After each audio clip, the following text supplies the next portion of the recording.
প্রধানমন্ত্রী চলে আসছেন, এটা আমার সৌভাগ্য। আমি সত্যিকার ভাবে স্যার আমি বলি, আমি এটা স্যার প্রত্যাশা করিনি যে আপনার মতো মানুষ আমার এই 10,000 টাকার একটা ফ্ল্যাটে স্যার আপনি পা রাখবেন, কিন্তু এই বিশ্বাস ছিল যে আপনি 8-10 জন না, যে মানুষ ট্রাফিক সিগন্যালে দাঁড়িয়ে থাকে, নিয়ম মেনে চলে, সে মানুষকে বুঝতে স্যার আমার এইটুকু বয়সে স্যার যথেষ্ট স্যার। স্যার আমি ওকে কোনো নিয়ন্ত্রণ করতে পারতেছি না। আপনার সন্তানের এই অবস্থার জন্য যে দায়ী, তার বিচার ইনশাল্লাহ হবে, সেটা শীঘ্রই হবে।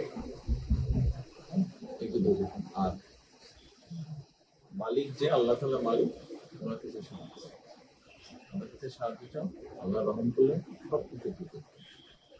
মানুষ হিসাবে আমাদের যেটা করার আমরা স্যার মিরপুর 10 নম্বর আইডিয়াল ক্লাস 9 এ পড়েছে। টোটাল ওগুলা নিয়ে চিন্তা করবেন না, ওগুলা ইনশাল্লাহ ব্যবস্থা। আসলে যেহেতু বলেছেন, আপনি আপনার কষ্টের কথা বলেছেন, সেই ব্যাপারে আমরা যেটা আমাদের পক্ষে সম্ভব ইনশাল্লাহ। আপনি কিছু বলবেন?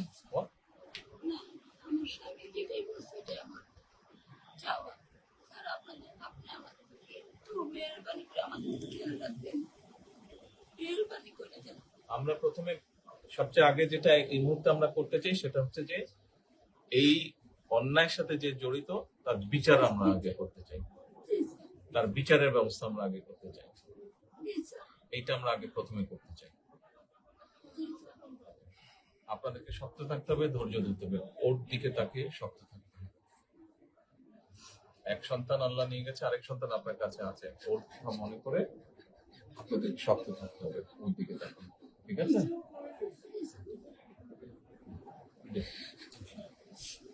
চলে আসছে, হ্যাঁ ভাই, চলে আসছে।